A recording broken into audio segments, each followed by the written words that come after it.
Kerala nurse Nimishapriya ఉరిశిక్షను MN ప్రభుత్వం వాయిదా వేసిన విషయం తెలిసిందే. దీంతో అందరూ ఊపిరి పీల్చుకున్నారు. ఓవైపు భారత ప్రభుత్వం, మరోవైపు కుటుంబ సభ్యులు నిమిషప్రియను కాపాడేందుకు నిరంతరం శ్రమించారు. అయితే కేరళకు చెందిన ఓ ముస్లిం మత పెద్ద జోక్యంతోనే నిమిషప్రియ ఉరిశిక్ష వాయిదా పడిందని కొందరు అంటుంటే, నిమిషప్రియను నేనే కాపాడానని కేఏ పాల్ ప్రకటించుకున్నారు. అసలు నిమిషప్రియ కథ ఏంటి? నిమిషప్రియను కాపాడిందెవరు? చివరి నిమిషంలో ఏం జరిగింది? నిజంగా కేఏ పాల్ నిమిషను కాపాడారా? బాధిత కుటుంబం బ్లడ్ మనీకి ఒప్పుకుందా? నిమిషప్రియ జైలు నుంచి విడుదల అవుతుందా? క్షమాభిక్షలు లభిస్తుందా? ఆమె కుటుంబం కానీ, భారత ప్రభుత్వం కానీ చేస్తున్న ప్రయత్నాలు ఎంతవరకు సఫలీకృతం అవుతాయో తెలియాలంటే watch the story. Talal అదీబ్ Mohd అనే యెమెన్ పౌరుడిని హత్య చేసిన కేరళ నర్సు నిమిషప్రియకు మరణశిక్ష విధించింది యెమెన్ ప్రభుత్వం. ఈ హత్యా నేరం కింద అరెస్ట్ అయిన నిమిషప్రియ 2017 నుంచి యెమెన్ జైల్లో శిక్ష అనుభవిస్తోంది. 2020లో అక్కడి కోర్టు నిమిషకు ఉరిశిక్ష కూడా విధించింది. దీంతో తన మరణశిక్షను రద్దు చేయాలంటూ నిమిషప్రియ యెమెన్ ప్రభుత్వాన్ని ఎన్నోసార్లు అభ్యర్థించింది. కానీ ఆ అభ్యర్థులను యెమెన్ సుప్రీం జ్యుడిషియల్ కౌన్సిల్ తిరస్కరించింది. తాజాగా జూలై 16న మరణశిక్షను అమలు చేసేందుకు యెమెన్ దేశ అధ్యక్షుడు ఉత్తర్వులు ఇవ్వడంతో ఉరిశిక్షను వేయడానికి యెమెన్ ప్రభుత్వం సిద్ధమైంది. భారత ప్రభుత్వం కూడా నిమిషను కాపాడేందుకు పెద్దగా మార్గాలేమీ మిగిలేవి కావని చేతులెత్తేసింది. భారత్ యెమెన్ల మధ్య దౌత్యపరమైన సంబంధాలు లేవు కాబట్టి ఈ విషయం చేసేది ఏమీ లేక అని చెప్పడంతో ఈ విషయాన్నే కేంద్ర ప్రభుత్వం సుప్రీంకోర్టుకు వెల్లడించింది కూడా. కానీ ఇంతలోనే ఏం జరిగిందో ఏమో తెలియదు కానీ ఉరిశిక్షను తాత్కాలికంగా వాయిదా వేసింది యెమెన్ ప్రభుత్వం. దీంతో అమలు కావాల్సిన ఉరిశిక్ష తాత్కాలికంగా వాయిదా పడడంతో అంతా ఊపిరి పీల్చుకున్నారు. బాధిత కుటుంబాన్ని బ్లడ్ మనీకి ఒప్పించేందుకు సమయం చిక్కిందని అంతా భావించారు. కానీ అంతలోనే మృతుడి సోదరుడు అద్బుల్ ఫత్తా మెహదీ బాంబు పేల్చాడు. ఈ వాయిదాను మేం ఊహించలేదు. మా కుటుంబం రాజీ కుదిర్చేందుకు చేసిన ప్రతిపాదనలు అన్నింటినీ తిరస్కరించింది. ఈ ప్రయత్నాలకు మాకు కొత్తవి కాదు. ఎన్ని విధాల ఒత్తిడి చేసినా మేం ఈ అభిప్రాయాన్ని మార్చుకోం. బ్లడ్ మనీకి అంగీకరించే ప్రసక్తే లేదు. మా సోదరుని హత్య చేసిన ఆమెకు ఉరిశిక్ష పడాల్సిందే. క్రమశిక్షణ అనే మాటే లేదు. మాకు కావాల్సింది డబ్బు కాదు, న్యాయం అని స్పష్టం చేశారు. భారతీయ మీడియా దోషిగా నిరూపితమైన నిమిషను బాధితురాలుగా చిత్రీకరిస్తోందని ఫేస్బుక్లో పోస్ట్ చేయడంతో అందరూ షాక్ అవుతున్నారు.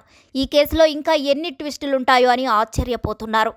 ఇక ఇదిలా ఉంటే నిమిషప్రియకు యెమెన్లో ఉరిశిక్ష పడకుండా తానే ఆపినట్టు ప్రజాశాంతి పార్టీ అధినేత కేఏ పాల్ ప్రకటించుకున్నారు. తాను యెమెన్, హుతీ దేశాల ప్రభుత్వ పెద్దలతో మాట్లాడి వారిని ఒప్పించానని, నిమిషను కాపాడడానికి మోదీ ప్రభుత్వం ఘోరంగా విఫలమైందంటూ కేఏ పాల్ ఎక్స్ వేదికగా ఓ వీడియోను విడుదల చేశారు.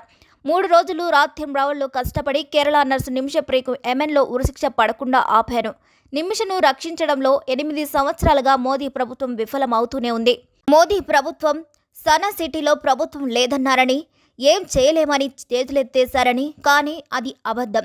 హుతీ సిటీలో ప్రభుత్వం ఉంది. మోస్ట్ పాపులర్ ముస్లిం లీడర్ సెమీ అరియన్ షేక్ అహ్మద్ ఎంతో సాయం చేశారు. నిమిషకు ఉరిశిక్ష పడకుండా ఆమె చంపిన కుటుంబానికి $1 మిలియన్ ఇస్తామని హామీ ఇచ్చారు. ఆ డబ్బును కేంద్ర ప్రభుత్వం ఇస్తుందా లేదా నన్నివ్వమంటారా అని ప్రశ్నించారు. వారం రోజుల్లోనే ఆ డబ్బులు ఇవ్వాలని అన్నారు.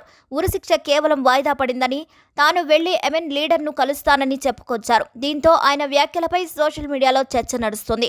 ఆయన వల్లే ఉరిశిక్ష ఆగిపోయిందా అని కొందరు మాట్లాడుకునే క్రమంలో ఇది నిజం కాదు అనే విధంగా ఎయిర్లైన్ కన్సల్టెంట్, సామాజిక కార్యకర్త శామిల్ జెరోమ్ భాస్కరన్ మీడియాతో మాట్లాడిన మాటలు వైరల్ అవుతున్నాయి. నిమిషప్రియ ఉరిశిక్షను వాయిదా వేయాలనే నిర్ణయంలో ఆమె హత్య చేసిన వ్యక్తి తలాల్ అదీబ్ మెహదీ కుటుంబ ప్రమేయం లేదని అన్నారు. ఇక ఉరి వాయిదాకు దారితీసిన చర్యలను వివరిస్తూ ఆల్ వాసబ్ ప్రాంత నాయకుడు అద్బుల్ మాలిక్ ఆల్ నెహయా శుక్రవారం యెమెన్ ప్రభుత్వ అధ్యక్షుడు కలిసిన తర్వాత యెమెన్ ప్రభుత్వం ఈ నిర్ణయం తీసుకుందని భాస్కరన్ క్లారిటీ ఇచ్చారు. ఈ చర్చలు జరిగిన ఒక రోజు తర్వాత అధ్యక్షుడు రషద్ అల్ అలిమి ఉరిశిక్షను వాయిదా వేయడానికి అంగీకరించారని, ఈ మిషన్లో భారత ప్రభుత్వం కూడా ఉందని ఆయన వెల్లడించారు. మరోవైపు నిమిష చేతిలో హత్యకు గురైన తలాల్ అద్బుల్ మహదీ కుటుంబ సభ్యులతో కేరళలోని కాంతిపురం గ్రాండ్ ముఫ్తీ ఏపీ అబూబకర్ ముస్లియార్ జోక్యం చేసుకుని నిమిషప్రియను విడుదల చేయడానికి అధికారిక చర్యలు ప్రారంభించినట్లు తెలుస్తుంది. గిరిజన నాయకులు, తలాల్ బంధువులు, లీగల్ కమిటీ సభ్యులు, కుటుంబ సభ్యులు ఈ చర్చలలో పాల్గొన్నారని సమాచారం. సమానం. ఓవైపు మత పెద్దలు, మరోవైపు భారత ప్రభుత్వ ప్రతినిధులు రంగంలోకి దిగడంతో యెమెన్ సర్కారు నిమిష ఉరిని వాయిదా వేస్తూ కీలక నిర్ణయం తీసుకుంది. ఉరిశిక్ష అమలును నిలిపివేసింది. త్వరలోనే ఉరిశిక్షపై అక్కడి ప్రభుత్వం కీలక నిర్ణయం తీసుకోనుంది. భారత ప్రభుత్వానికి నిమిష ఫ్యామిలీ $10 లక్షల వెంటనే ఇచ్చేందుకు సిద్ధంగా ఉన్నట్లు తెలుస్తుంది. మృతుడి కుటుంబ సభ్యులు బ్లడ్ మనీకి ఒప్పుకుంటే ఉరిశిక్ష రద్దయ్యే అవకాశం ఉంది. అంటే పాల్ మాటలు ఒట్టివే అన్నమాట. ఇక నిమిషప్రియ మరణశిక్ష ఎందుకు విధించారో పరిశీలిద్దాం. నిమిషప్రియ చిన్నప్పటి నుంచి చదువుల్లో మంచిగా రాణించేది. అయితే ఆమెను బాగా చదివించే ఆర్థిక పరిస్థితి తల్లిదండ్రులకైతే లేదు. ఈ పరిస్థితిని గుర్తించిన ఓ చర్చి నిర్వాహకులు నిమిష చదువును, నర్సింగ్ విద్యా ఖర్చుల్ని భరించారు. అయితే నిమిష ప్రీ డిప్లొమా స్కూల్ పరీక్షల్లో పాస్ కావడంతో కేరళలో నర్సుగా పనిచేయడానికి అర్హత సాధించలేకపోయింది. దాంతో కుటుంబాన్ని పేదరికం నుంచి బయటపడేసేందుకు దారి కోసం వెతకడం మొదలుపెట్టింది. ముందు కేరళలోనే నర్సుగా జాయిన్ అవ్వాలని అనుకుంది. కానీ అక్కడ జీతం తక్కువ అని, తన బంధువుల ద్వారా యెమెన్లో ఎక్కువ జీతం వస్తుందని తెలుసుకుంది. దీంతో యెమెన్లో ఎలాగైనా జాబ్ సంపాదించాలని కష్టపడి జాబ్ని కన్ఫర్మ్ చేసుకుంది. అలా 2008లో నిమిషప్రియ యెమెన్ దేశానికి వెళ్లి అక్కడే ఉద్యోగంలో చేరింది. అక్కడ బాగానే సంపాదించిన నిమిష తన ఖర్చులను కాస్త డబ్బు ఉంచుకొని ఇంటికి పంపించింది. అప్పులు మొత్తం తీర్చేసింది. అప్పులన్నీ తీరిపోవడంతో కాస్త డబ్బు దాయటం మొదలుపెట్టింది. ఇలా యెమెన్లో కొన్నాళ్లు ఉద్యోగం చేసిన తర్వాత 2011లో ఇండియాకు తిరిగి వచ్చిన నిమిష థామస్ అనే వ్యక్తిని పెళ్లి చేసుకుంది. పెళ్లి తర్వాత ఇండియాని వదిలి వెళ్లకూడదని అనుకుంది. కానీ మళ్లీ ఆర్థిక కష్టాలు మొదలు కావడంతో భర్తతో కలిసి యెమెన్ వెళ్లారు. థామస్ కూడా అక్కడ ఎలక్ట్రీషియన్ అసిస్టెంట్గా పనిలో చేరారు. 2012లో కూతురు కూడా పుట్టింది. అప్పుడే డబ్బు కష్టాలు నిమిషకు మళ్లీ మొదలయ్యాయి. అక్కడ ఉండి బిడ్డను పెంచడం కష్టమవుతుందని నిమిష భర్త థామస్ పాపను తీసుకుని ఇండియాకు తిరిగి వచ్చేశాడు. కానీ నిమిష అక్కడే ఉంది. ఉద్యోగం చేసి ఇంటికి డబ్బులు పంపించేది. నర్సుగా సీనియారిటీ రావడంతో 2 ఏళ్ల తర్వాత అంటే 2014లో నిమిష సొంతంగా ఒక క్లినిక్ స్టార్ట్ చేయాలనుకుంది. ఇండియాలో ఉన్నట్లు క్లినిక్ పెట్టేసి బయట ఫ్లెక్సీ పెట్టేసేంత ఈజీ కాదు. యెమెన్లో అక్కడ ఒక చిన్న క్లినిక్ పెట్టాలన్నా ఆ దేశ పర్మిషన్ ఉండాల్సిందే. అందుకే ఆ దేశ నిబంధనల ప్రకారం స్థానికులు ఖచ్చితంగా వ్యాపారాల్లో భాగస్వామిగా ఉండాలి. దీంతో తలాల్ అదీబ్ మెహదీ అనే యెమెన్ దేశానికి చెందిన వ్యక్తిని బిజినెస్ పార్ట్నర్గా చేసుకుని సుమారు 50 లక్షల డబ్బు సైతం అప్పు చేసి మరీ నిమిష క్లినిక్ను స్టార్ట్ చేసింది.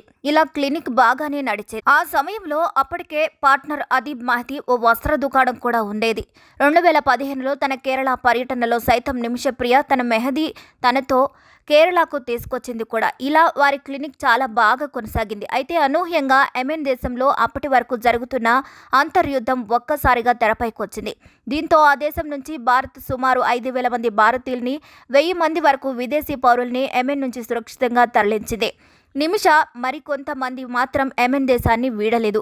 క్లినిక్ వ్యాపారం జరుగుతుండడం, దానిలో భారీగా డబ్బు వెచ్చించడంతో నిమిష భారత్కి రాకుండా అక్కడే ఉంది. ఈ సమయంలో క్లినిక్లో భాగస్వామిగా ఉన్న మెహదీ వచ్చి ఇన్కమ్ని నొక్కేయడం మొదలుపెట్టాడు. దీంతో ఇద్దరి మధ్య విభేదాలొచ్చాయి. దీంతో నిమిషాని టార్చర్ చేయడం మొదలుపెట్టాడు మెహదీ. ఆ వేధింపులను తట్టుకోలేని నిమిష 2016లో అక్కడుండే స్థానిక పోలీసులకు కంప్లైంట్ ఇచ్చింది. కానీ నిమిష కంప్లైంట్ వారు లైట్ తీసుకున్నారు. దీంతో నిమిష కంప్లైంట్ చేసిన తరువాత నుంచి మెహదీ టార్చర్ మరింత పెంచాడు. ఈ టైంలోనే నిమిషప్రియ పాస్పోర్ట్ను ఇవ్వకుండా దాచిపెట్టాడు మెహదీ. అంతేనా, నిమిషను పెళ్లి చేసుకున్నట్టు మెహదీ తప్పుడు ఆధారాలు కూడా సృష్టించాడు. దీంతో ఎలాగైనా తన పాస్పోర్ట్ని మెహదీ దగ్గర నుంచి తీసుకోవాలని డిసైడ్ అయింది. మాట్లాడాలని మెహదీ ఇంటికి వెళ్లిన నిమిష ప్లాన్ ప్రకారం అతడికి కాస్త మత్తుమంది ఇచ్చి, అయితే అది కాస్త ఓవర్ డోస్ అయిపోయి 2017లో మెహదీ చనిపోయాడు.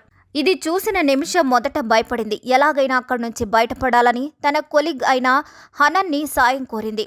జరిగింది మొత్తం చెప్పి డెడ్ బాడీని మాయం చేయడానికి హెల్ప్ చేయమంది. అలా హనన్ హెల్ప్తో మెహదీ డెడ్ బాడీని ముక్కలుగా చేసి వాటర్ ట్యాంక్లో పడేశారు. ఆ తర్వాత వెంటనే యెమెన్ నుంచి వెళ్లిపోవడానికి ఎయిర్పోర్టుకు వెళ్ళింది నిమిష. కానీ అంతలోనే పోలీసులకు విషయం తెలిసిపోయింది.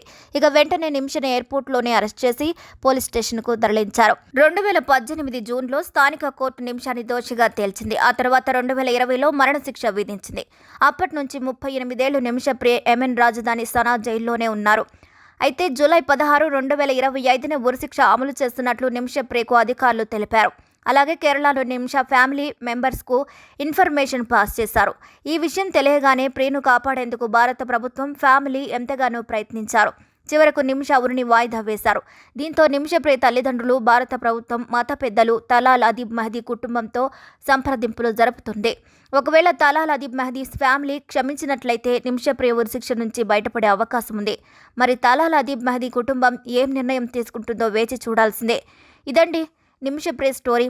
ఈ స్టోరీ గురించి మీరు ఏమనుకుంటున్నారో మీ అభిప్రాయాన్ని కూడా కామెంట్ రూపంలో తెలియజేయండి. మరిన్ని అప్డేట్స్ కోసం మా ఛానల్ని లైక్ చేయండి, షేర్ చేయండి, సబ్స్క్రైబ్ చేయండి.